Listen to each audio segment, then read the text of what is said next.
Welcome to the Dr. Hetfield podcast. No. Maybe it's a prophetic statement. Yes, Yes, one day of we'll these. get there. Oh, Yeah, 100%. One day, friends. Yeah. One day. It's not the Dr. Hetfield podcast just yet, but we have an awesome conversation.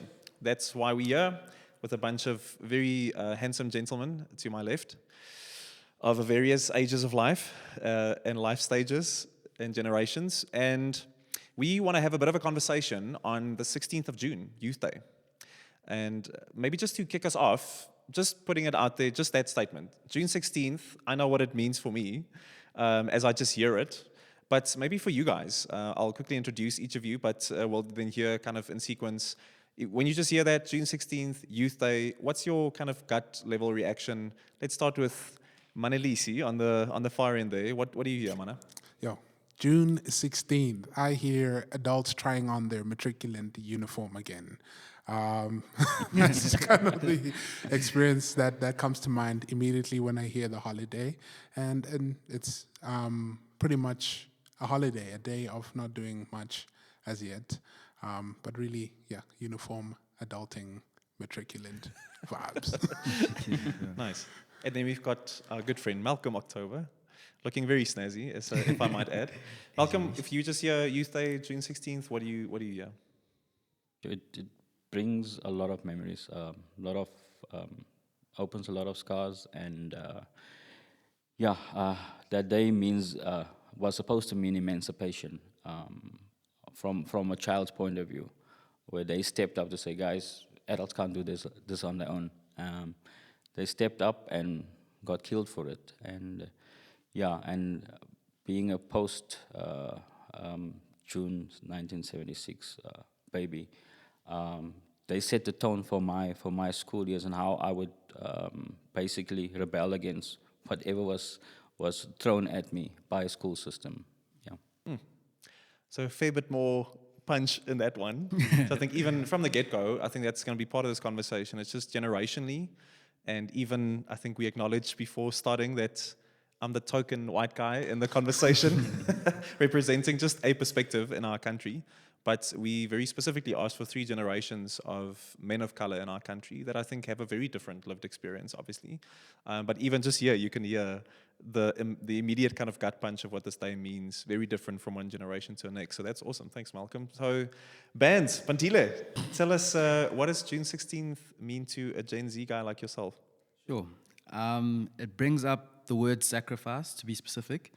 Like, it just shows like what lengths people went for freedom. And very much in the day that we're living in now, especially as young people, we very much don't like the system.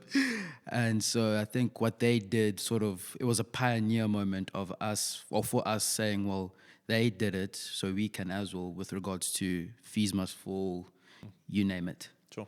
So yeah.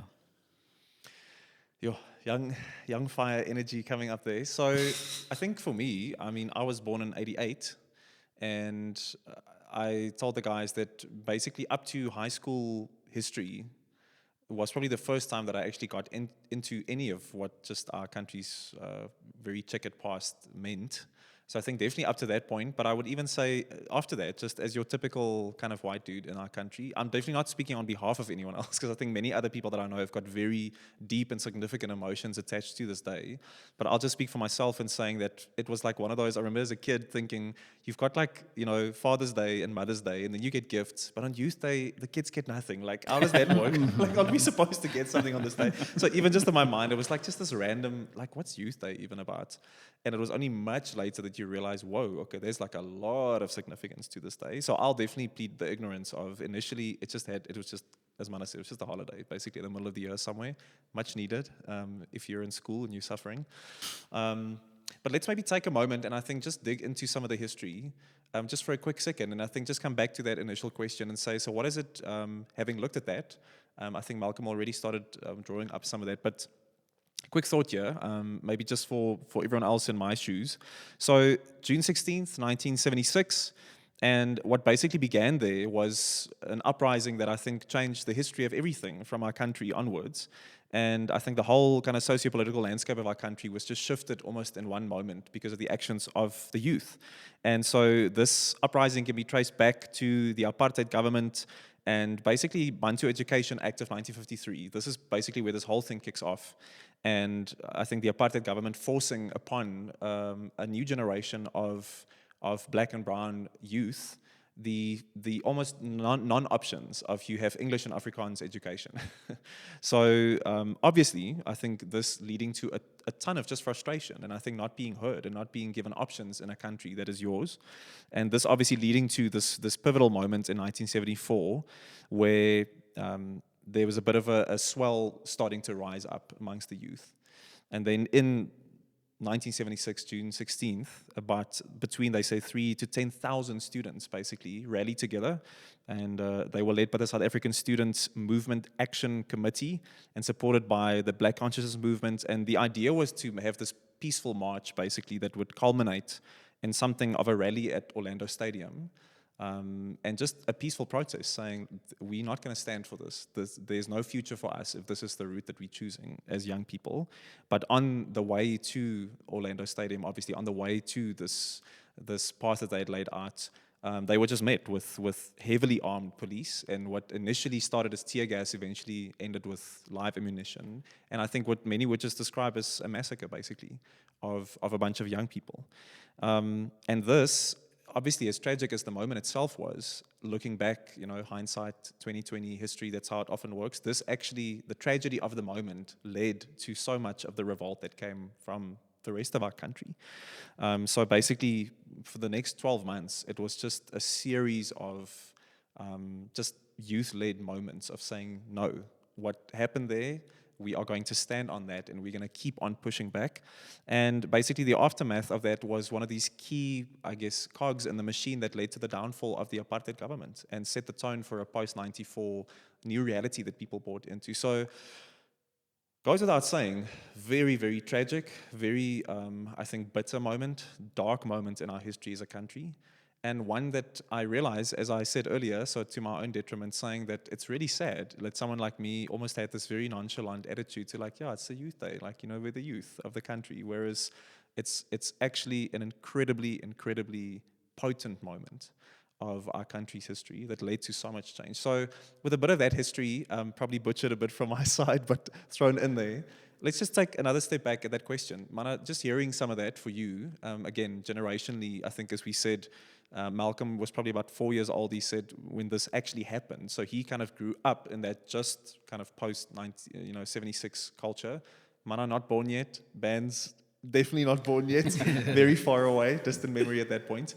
But for someone almost growing up in that post-94, the groundswell of what this led to is what your youth basically led into. So what does that do to you? Almost like we're now having that initial just like, yeah, it's youth day, just this random holiday in the middle. How has that almost changed for you over the years and knowing this history as a young black man?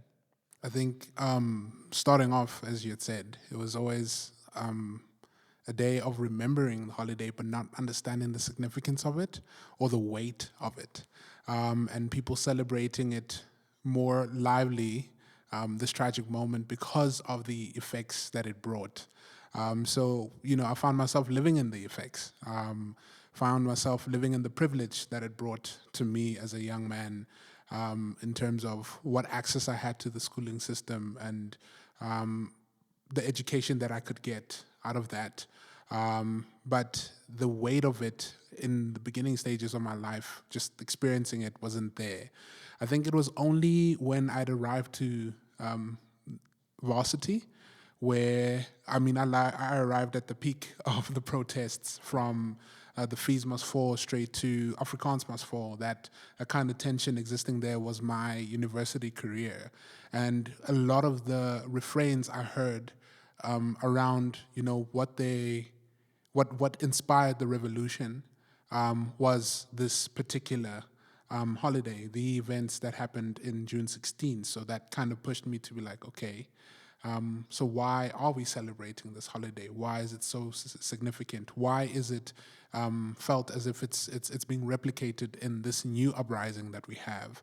And then only to realize, only even most recently, that the depth of the holiday is more than just a youth rising up, acknowledging that they have better rights, and that kind of uprising stirring a change in our country, making a change in the cog of the machine, as you had mentioned, and seeing that, listen, these people actually granted me access of an education of my choosing, and not just an education that would shape me in a different way. I mean, even what I studied went into that. I studied law, and we had to go to these historical things, thinking about the Bantu Act, like how a lecturer of mine mentioned, and it was kind of like a shock to us as millennials sitting in there. And like, what do you mean they gave us intellectual genocide? Every system in apartheid was intellectual genocide. And being taught in a language that is not your own is that. It makes you dependent on the system. So for the youth, even then, to be like, we recognize that this is stripping away our ability to excel by adding another barrier, and we don't want that. We'll stand up, we'll rise against that. We'll rise against a limited level of education. We want to break free, we know that we're worth more. Change things, change the way I saw the protests in varsity as well. Change the way I saw the holiday as well. And yeah, I think, the weight of that only dropped a bit later. Yeah. That's powerful. Yeah, I think even just setting the tempo almost, as you say, for what the fruit you were already picking of something that was so dearly bought just a generation ago. Sure. People just a little younger than your age having to fight for those things that you basically could step into, which is super powerful. Malcolm, I think you had already alluded to some of that, but I'm sure just hearing some of that again, it's much more vivid for you, and I think the generation that you come from. So just getting some of that history back into your system as you think about this holiday, about June 16th, what does it speak to you? What does it represent to you? No, definitely it's very, I actually am busy choking up here, just knowing that we're standing on the shoulders of giants, which was kids at that point. So if I just look back, just going into my high school year, 96, the country was on fire. We couldn't even finish the school day. Then the riot police would come onto the premises, shoot rubber bullets and tear gas, and it was just madness throughout my whole high school career. And that tension, parents being scared, I'm sending my kids to school, are they going to come back? You understand? So it just built up exponentially. And from our side, we were fearless because we were young. So what we did is we went to the townships on the train, and I remember one day I don't know how they found out, but the intelligence was excellent. So they surrounded the township. We went to Nyanga. Township surrounded, we couldn't get out. They organized taxis for us, knowing that we came from the Cape Flats, to join them in protest.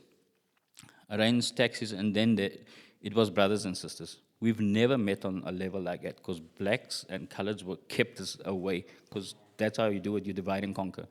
And that's where we felt the brotherhood the first time. This black kid and me, we're the same, we're fighting for the same thing here.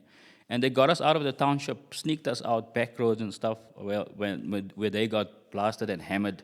We got home safely that day. So, just thinking back, the impact that it had and still has today, it's so significant. And I am where I am today because of what happened then. That ripple effect just spiraled out like all over the world, and everyone got to see what was happening. And I think it's that exposure and that pressure also from the international community that got this government in such a tight corner that they had to release their grip on what they had on the people of this country, and that even the majority was now afforded the opportunity to go and live their dreams, actually, to reach their dreams at the end of the day. So, that was a huge impact. It's powerful stuff.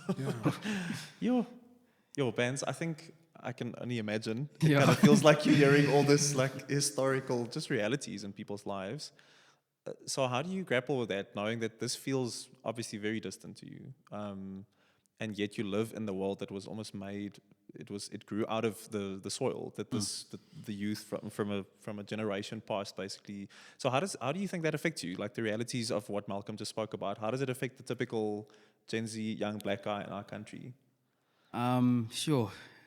I'm very privileged. Like, yeah, I'm very much privileged. Like, even though I live in the townships and like I'm pretty well off compared to my next door neighbor who struggles to get food. So just that whole thing of how people actually, just suffered and sacrificed themselves to end up for us to be able to go to great schools like the ones that I went to, and just it really makes me very thankful for those people. And sure, no, I'm just quite lost for words, really. It's just that whole thing of I'm actually really privileged. But then again, it was an example of how we don't have to bow down to the system if it's doing us wrong. Like, very much so, like with the movements that are going on currently, spearheaded by Gen Z people, LGBTQ, ETC, you name it. But moments like that showed us, like, no, like we don't have to bow down to the system, and we're not going to be undermined just because we are kids. Like, I mean, Malcolm mentioned it, how like it first stemmed from, or was supported by the Black consciousness movement. But we as young people saying, no, we can stand alongside with these old people. If not, maybe make it even better. And just how like our generation doesn't like taking nonsense.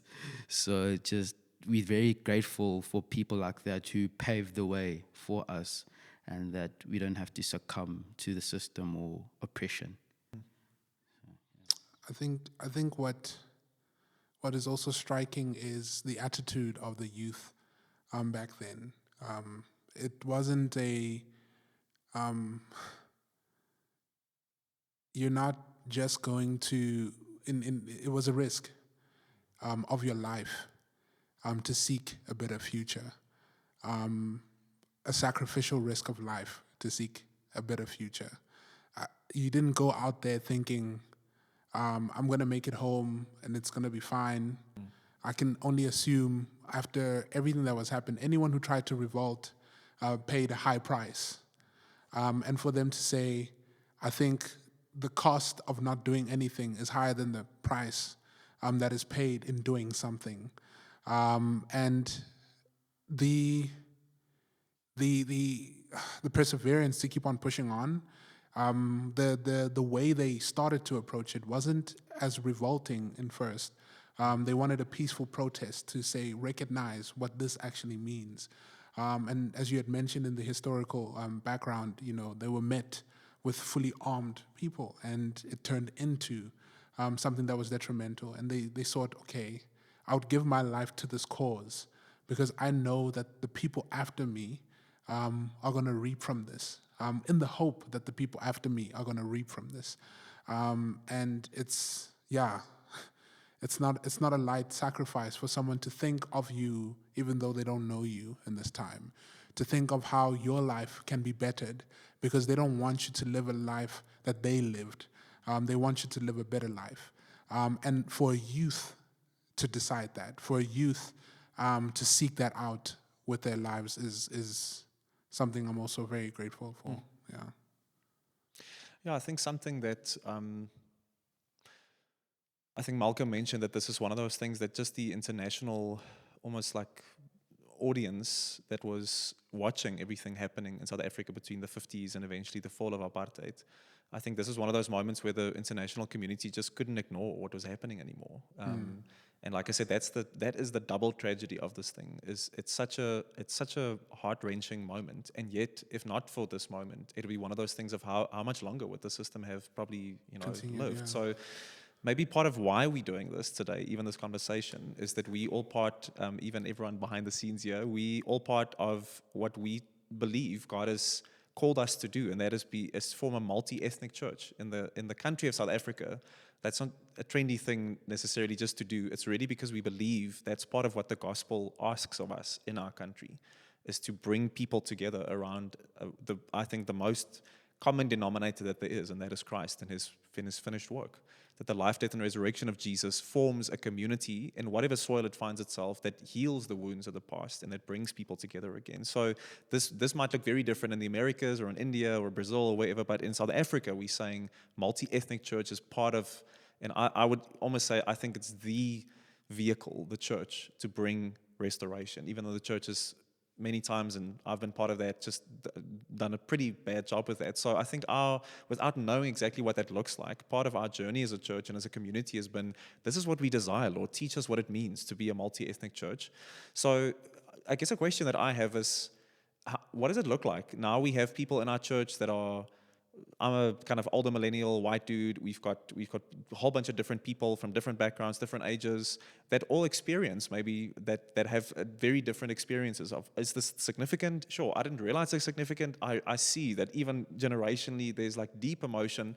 How do we form the kind of church that has conversations about these things where you realize some people will find it very offensive. Some people might find it very like, I just don't want to speak about issues of race or politics, or let's just keep that out of the church. So there's so many different ways that this would probably go if we dropped it into a conversation in the church. How do we do that when we're saying we don't want to avoid these things? We're not going to make it about politics, but we're going to make it about the gospel in our country. So we have to speak about these things. So how do we do that? Like I'm always struggling to get the question out, because I'm like, it feels we're going to have to grapple with a whole bunch of different things. Let's start maybe with Malcolm. Malcolm, what do you think? What does this look like for us as a church to grapple with things like this, where people have got so many different perspectives on it? I think platforms like this to discuss the past, that brings healing.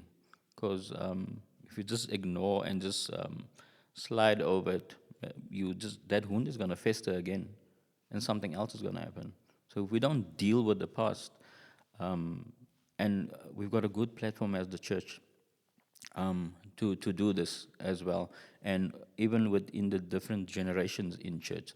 So if the older guys that's been through it can take that torch and pass it on to the younger guys, because that flame must be kept, it must be lit. It happened in 76, but that flame is still lit in people's hearts. So you have to pass on that torch to the younger guys in the church aspect as well. So with all that politics and hurt and whatever, we should grapple with it, argue about it, go through that storms that's still raging in people's hearts, and pass that torch on to say, guys, this is what we did for you, and remember there's a generation after you. Pandile, here's the torch, run with it. And don't let that flame die. Don't let that torch go out. Run with it. Come hell or high water, you run with that torch. The battle is yours now. I'm not done yet, but the battle is yours. I'm not done yet, but this is what you need to continue with. This is where it started. And yeah, it's just heartwarming when the youth wants to know they invested in this as well, knowing that what we did is just not going to die and go into a grave. It's going to continue. That voices that were silenced that day must be heard into the future. I think also in the way, as just to carry on from what Malcolm was saying, the way that those voices are heard as well. What we echo must be true to what they fought for. I love what Malcolm said when he said, remember that there's a generation after you as well. That the battles you're facing today shape a future. You are working in the present to shape a future for people on that. I think not only just conversations that work through this, but conversations that lead us into all celebrating the significance of what this has for each and every individual in the country. Is this something we can celebrate that has brought everyone into a better place together at the end of the day? And asking that question, and if it is, even if it's not super relevant to who you are, I think it's worth celebrating with those it's relevant to. And saying, wow, we saw that. That was such a powerful moment. Yes, it's a tragic moment, but look at what it has given you. And I want to celebrate the fact that it's given you that and you've taken a hold of that. And yeah, that kind of thing can really help us with that gospel mission in the multi-ethnic church. Help us. So maybe that's even like an aspect of community, I guess, is that you're saying one part of it is even if it's not it doesn't match up to your experience perfectly, Yeah. I can share that With in your story Yeah, and say, well, yeah. I can see this. I mean, even just listening to each of you, there's an essence for me of if I call you my brother, there's a moment of saying this, I hear you and I sit in this with you. But on the other hand, you're also saying that it's just the country that we live in is a result also of actions Sure. of people that I need to honor with you. So I think there's a remembrance for us as Christians in South Africa. Once again, we're not American Christians or Brazilian Christians, or we act like them often, I think, but we are South African Christians. So there's an element of Christ as my highest value, but I'm a member of this country. This is where I want to see the church take root. So I just like those two elements of I can sit with people and say I didn't grow up in all the significance of this, but I can share that in my brother. And at the same time, I recognize the fact that the beautiful things that our country also has in it as part of this fight has led to that. So, Vance, what do you think? Yeah, What no, would I it think- look like for us as a church to walk this out? Yeah, I think as Doxideo Hatfield, since we are multicultural, we're in the perfect space. And even not just multicultural, we have different age groups throughout the church, ranging from people who are actually there, like during apartheid, to a baby that's getting dedicated this week. Sure. And just that whole thing of like, we're in the perfect place to actually know each other. And not even that, it's like, I see you as a person. I see you as maybe someone who struggled in the past or who lived through that moment. And it's a thing of really just knowing where each other are and where we come from. And that's just the whole thing as the church, where it's like it's not just one group, it's many different groups together. It's the people, not the building. And I think it's just obviously having discourses and platforms like this to really just voice that out. And really, just really getting to know each other. And also just adding on to what Malcolm said, as a person who's a born free Gen Z 2000s boy, it's that thing of sort of honor your mother and father that really comes into place, where because my great whoever who was involved there, their generation suffered, it paved the way for me to go to one of the best schools in the country and to be in varsity. And it's that whole thing of like honoring them with my degree and with whatever I do. And it's my way as a 2000s person to pass on the torch and like not obviously do it to the best of my ability, but I'm not going to necessarily fight just like how they had to. I'm very much in a privileged position. I don't have to go out really and riot and start whatever. But it's that thing of like, because you did that for me, I'm going to honor you or pass the torch on by doing my degree to the best of my ability or living out my opportunities to the fullest. And it's sort of like that whole thing of honoring your mother and your father in a sense comes into play. Yeah, I guess it's almost like honoring again in a twofold manner. Honoring the essence of what happened there means that let's not trample on the hard-won yards that have been run in our country. And at the same time, let me use the opportunities to the fullest. Like, why take a step back if people fought so hard, especially, I think, Mana, just speaking about the language issue of it again, like it was about education. Education is the way that we lift our country out of its past. Sure. So one part of just honoring that is let me step fully into the education that I've been gifted with. What do you guys see? Just we all South Africans, so friends, colleagues, family members. How do you see different people around you, maybe even of different ethnic backgrounds as well? How do they engage this day in general? Do they celebrate it, not ignore it, kind of skip it? And almost with that, so two-part question: like, what do you see around you?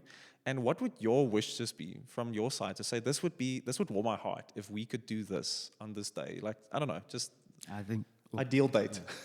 Well, well, for a lot of us, like if you take the 2000s or Gen Z in a broad context, we don't really like see the light of it or like the significance. We're just like, oh, okay, youth day, chill day at school, or Civvies day that day, if you're in high school. But I think it's just to really, like, for me, this opened up my eyes a bit more. Like, even though I'm in the township and I see people struggling right around me, just having this conversation made me realize how blessed I am. And I think as a young person, just well, in this day or throughout this time, just take a moment to actually stand back, regardless of who you are. Like, I'm in a very privileged position, but obviously there are people that are way less than me. But there's still that sort of, sure, these people fought for our freedom. Let's honor them. Let's pay homage to them. That we could be much like far worse. And yes, our government is not in the best place, but it's come a long way since then. And just be thankful for those people, and that really paved the way for us to have opportunities in different high schools and varsities. Like my mom during that whole aunt, even though we were well off more than our neighbors, they still couldn't get the best education. So it's like settling for the next sort of best thing, which wasn't the best thing. And it's just, that whole thing where some of them, it's hard for them to even speak English, but they are educated people. So it's, like I said earlier, honor your mother and father in your situation, and just really be grateful. Like really just sit back and just think, And I have a lot of my close mates are white as well. Like it's a thing of like, like if that thing never happened, I wouldn't have the mates that I have now. So it's just that whole thing of being grateful. You definitely sense there's something of a reclaiming for a younger generation, the significance of this day. And there could be many ways to kind of express that, but I definitely hear the thing of gratitude for you. Feels like, I've never, the moment I dig into it, gratitude kind of just emerges. Malcolm, for you, just obviously friends, neighbors, colleagues, family members, what do you see around you in general with this day? And what if you had your, like, this is how I wish we could come together and celebrate, what would that look like for you? Definitely celebrated on a broader scale. I think it's been watered down during the years. People don't celebrate the significance of this day and the impact it had over these years, and the role it played within the rebirth of this country. Sure. So definitely do a huge celebration, even at church, to empower the guys, the young guys, the next generation, to ensure that they know that they are significant. Don't let them despise your youth. You are significant. Like I said, during down the years, it's been watered down. It's become a holiday, a nice day off, etc., etc. And I think when you come around the table and take hands, especially with the youth, and express to them what this means to you, and like Mandile took out of this, I think we would get that zeal back again of what your role as a young person in this country is. You are not insignificant. You are the future of this country, and that's what I can say about that. Yeah, that's cool. So I think also then hearing the thing of tradition and rhythm and almost festival. I think of just again the Jewish people have, in all level of oppression, been able to not just survive, but keep their identity because of, I think, God's intentional instilling of that. Tell the stories, hear those moments together, sit, eat, speak, sing. So I think there's an element of that may be teaching, and I'm speaking to myself in that. What will I teach my kids? Will this just be a thing in my household that goes by, or will I kind of awkwardly fumble around like, okay, but what does it mean? Or is there a way to have that day have significance in terms of what we're saying, what we're doing, what is the rhythm of a day like that for our church and for us as individuals and our families? So I like that. I think otherwise, as you're saying, the story will die and the significance will die if we don't reclaim it. It will just become a nice to have kind of holiday. Mana, for the kind of younger millennials, what do you see? The people around you? Is it just a day to sleep late and mates? Let's not water it down. It's not concentrated juice. I think having experienced the watered down version, I think was a injustice to the impact that it can have on my peers, on myself. So yes, taking up the holiday, but not just as individuals it's relevant to, but as South Africans. This is a national holiday, and really, even to those it's not relevant to, making an effort to kind of understand. And also, as you were mentioning, what do you teach your kids? So teaching them, we're just like, why are we not going to school today? Well, son, let me tell you.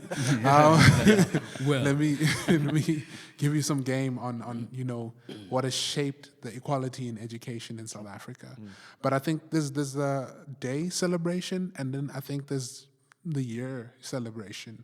What do we do outside of the year of commemoration? I think what they did back in the day, the ideal was simple, but the advancement was significant. Also, for those who are reaping the benefits, like myself and bands, to also make those advancements in what it means, not only just in a riotous behavior, I think also in an innovative way.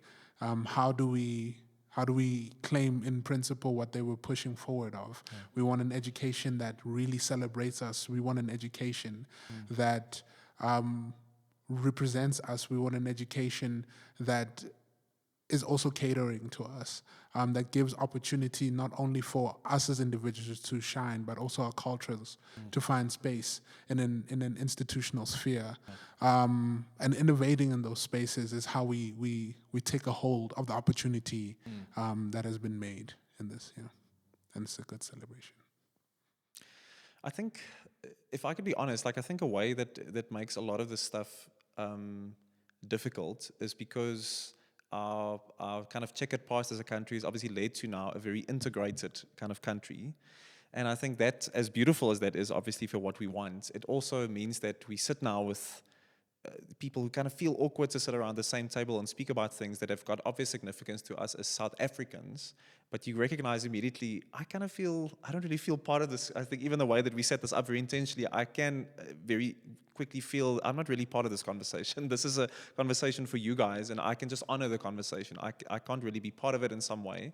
So just kind of throwing it out there, but what then would it mean for us? How do we deal with that in our country? How do we make this thing significant where people don't feel, okay, but we're just politicizing everything and everything is about the past? And even in the church, I can definitely hear that people would feel, can we just stick to Jesus and not have all this, South African stuff, politics stuff?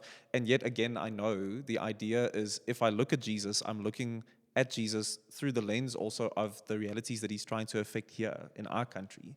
He's not trying to bring his kingdom into just some ethereal space up there. He's bringing it to this country with this history, and I think to heal these wounds. So it's definitely not to get stuck in the past or get stuck in politics, but it's acknowledging those things. So how do we do that? How do we wrestle with the fact that some people around you would feel, I don't know. I'm happy that it's for you. It's not for me. Or some people, even in our church, could maybe feel offended by this, or maybe they've got a different perspective. So help me wrestle with the awkwardness of this. What would that look like? I don't know. I mean, I think obviously there's a thing called cancel culture. Yeah. I mean, I think it's the stupidest thing ever, to be honest. And You might be cancelled. I might be cancelled just by saying this. But like, it's the whole thing of like, just because one person made a mistake and you sort of write them off. But imagine if God wrote you off. Like, that's the constant thing I sort of circle around. Like, even like, I get happy with someone, I get angry, but it's like, but God didn't cancel you, so extend that grace to them, like the grace that you have been given. But I think it's on both sides to be open for discourse, like have the conversation with the who's 60 or 7 years old, but also like don't like belittle him or let him belittle you, but just have a casual conversation. But obviously both parts have to be open to it, and just really just seeing or letting him or whoever see that, sure, like this is a significant part of our country. Like there's a reason why as a church we're going through this, and I understand where he comes from. And basically both sides need to open their hearts towards the conversation, and regardless of whatever the says, or like he could say, well, I don't really care. But it's that thing of, okay, don't make it like a whole, I'm going to cancel this guy or whatever. But it's no, like that's his opinion. Like we try to have the conversation, but obviously it didn't lead to a good place. But I think it's the whole thing of like to soften our hearts, especially because we are in a multi-ethnic church. Like I understand it would be a totally like different conversation if we're in some Afrikaans church or some Spanish church. But the fact that we are a multi-ethnic church is to really just like we see each other, like we acknowledge, no, like, yes, he is a black person, or he's an Indian, or he's a white person. Like, acknowledge each other and have the conversations, and don't just. The guy genuinely could not know, and he's just asking just out of the sincerity of his heart, and just cancel culture doesn't take that into account, and it just writes the person off completely. So I think it's both like you as the person of color, like, okay, he probably doesn't know, he may say some rash things, but just take it into account. Okay, let me educate this person. We're so quick to cancel, but we don't educate. And yeah, I think that's the whole thing that I think should happen or can happen. So one part of it would be, because of my Christian faith, there's a posture that I have toward everyone in my community that says, listen, I'll just admit I feel a bit stupid in this, or whatever the case is. And from all sides, we can have grace saying, I want to understand my brother and my sister. I want to, in this country, stand together. And therefore, if I fumble through the conversation, I know that my Christian values and the Spirit of God in me is going to help me through this conversation much better than politics or any other space. So the parliament might be a bit of a mess at times when people speak about these things, but the church should be this place where we should actually be able to have better conversations about these things because of Christ. So, okay, Malcolm, what do you think? So what would that look like for you? How do we tackle these things when people might have very different emotions and views on it? I think in a way, government has helped us with that, because post 86, when I started high school, 92, I went on voluntary service in the Air Force, and lo and behold, we were integrated, black, white, colored, Indian, and I just laughed. I just laughed, and there's one thing that we did during the uprising or riots. We always opened with a prayer, and we sang gospel songs. Oh. Yeah, and in the army the same. When life got tough for us, the the guys didn't know the songs, but the black guys used to teach us, and then we all sang together, because you got the whole squadron of 300 guys running the whole day up and down. And what kept us going was that songs, that camaraderie. So whatever the previous government tried to do, and that was still the government of the day up until 94. Sure. Because this was post South African Defence Force and South African National Defence Force in 94. So I was in that transition also. And I just laughed at what was orchestrated and what came out of that in the Defence Force of all places. So for me is that barriers was broken down, because we ate together, we slept together, we showered together. We had to watch each other's back at the end of the day. And that's the same in church. Community, we watch each other's back. When you come together on a Wednesday evening, that's why we're there. We share personal stuff. In the army, we shared personal stuff. Whether whoever you are, you're gone, you're away from your home 9 months, and it's just you and this guy in your bungalow here. Sure. And that was, for me, so funny. It was actually very hilarious. I laughed inside of me the whole time. When we used to call it the oppie, when he chased you around the whole day. I said, well, the sun must go set. And our saving grace was, we sang songs to keep us going throughout the day, because everyone pulled. And if you don't make it to point A, you have to help your buddy, because then everyone suffers. And that's the same as in church. If we leave someone behind, the whole church is going to suffer, because that is a limb that belongs to a body. Oh, that's cool. So I think even the whole thing of family and mission, we often speak about these two things. Both of them bring us closer. If I'm genuinely wanting to be family with people, there'll be that, it's going to close the gap.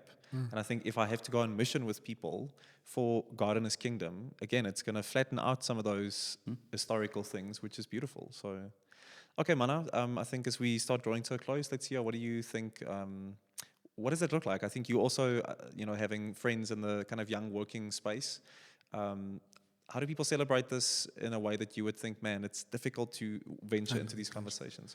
Yeah, no, the tensions are real. But I think in our aim to be South Africans, it's a mission to stand together. To be a multi-ethnic church, it's a mission to stand together. But in order to stand together, we must understand one another. I picture, just as a single guy making a comment on this, in marriages,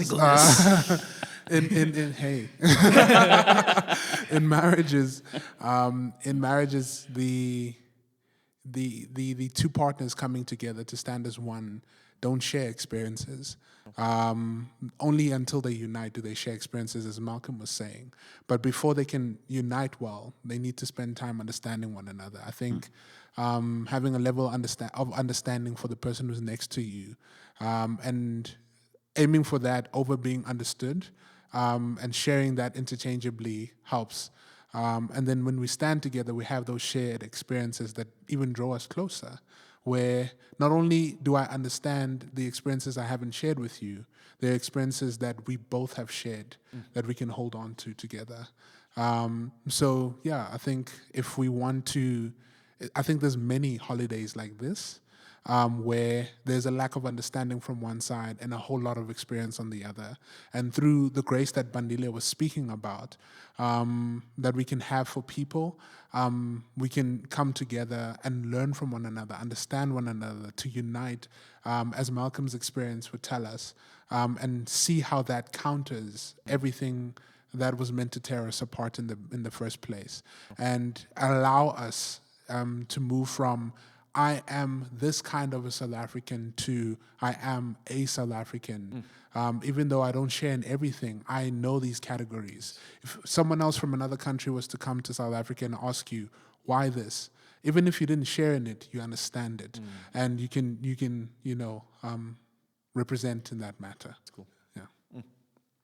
So maybe one last thing then, if you could give, again, we're saying we can't speak for everyone, and we're definitely not trying to speak for every single Christian or South African, but just for us as a yeah, let's not do that. But let's say for us as a church, our aim is to be Christians in this nation that represent Jesus and nothing else. He's our highest value, but we are incarnated in this country. So in that almost venture, what would be your one-liner if you were to speak to other Christians in our country to say, this is why, for me, this is an important day? If I can encourage you as a Christian, this is why I would encourage you to make June 16th an important moment in your year. Maybe just like a one thought from there. I think maybe to give you guys some time to think. I think just thinking of my own kids now again, realizing that for them, I would want them to see, I think some of the themes that got drawn out of thankfulness and privilege and education. I think the intergenerational thing of our country's unity that we take for granted so much in many spaces. Yes, there's a lot of division and a lot of animosity and things still present, but the spaces where there is beautiful unity, it comes from hard-fought realities. And I want them to see that. And I think just the realities, as Mana said, that our faith asks this of us. This is the kind of community that we want to be. So I want my kids to say the kind of Christianity that we practice is one that faces the difficulties of wherever it is and seeks to bring unity and healing and draws the best out of that. So this is something that is your story. So I guess that's part of, I would say to every Christian, if you're a Christian in this country, this is your story. And therefore, I want my kids to also make it their story if they're going to pursue Jesus in this country. So yeah, let's hear. Who wants to go first? Maybe just what's your one encouragement to Christians in our country as to why this is important?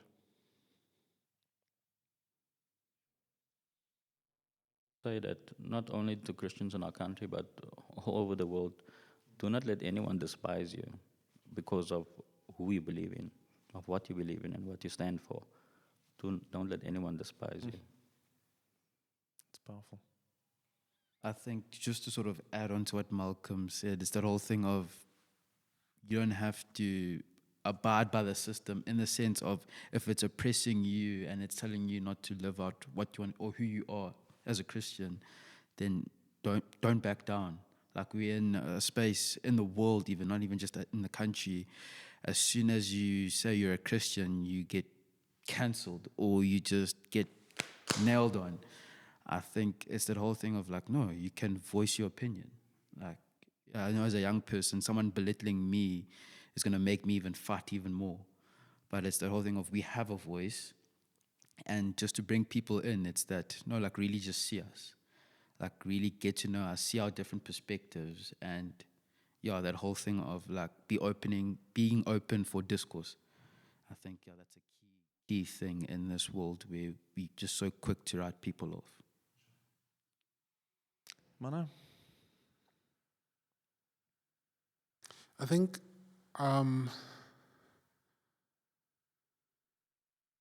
the Christian faith I think we've had also conversations around how it's the one that slots the easiest in different experiences and different backgrounds. And it's also a key way of becoming a common denominator to a vast number of experiences. Even if we look into the biblical sense of it, just looking into holidays like these that aren't shared experiences, but as Christians, if we're sharing in God's heart, to see everyone come under this common denominator from their different backgrounds, I think it's important then to find ways to connect with things that aren't connected to us in full, especially when it comes with people that surround us. If we aren't having the discourse, if we aren't living out of faith that in places where the idea is to separate, we aim to unite. We aim to not lean too much on one side or the other, but find what is the truth that hits the center of both in every situation. What is the truth that really underlines what God's justice is, what His love represents in all these things. This can allow us to then bring truth, bring the gospel to each and every person, or create spaces where the value of unity that is represented so well in the Godhead is seen amongst the people. So I think as Christians, taking ownership of that in the way that we steward the countries that we find ourselves in.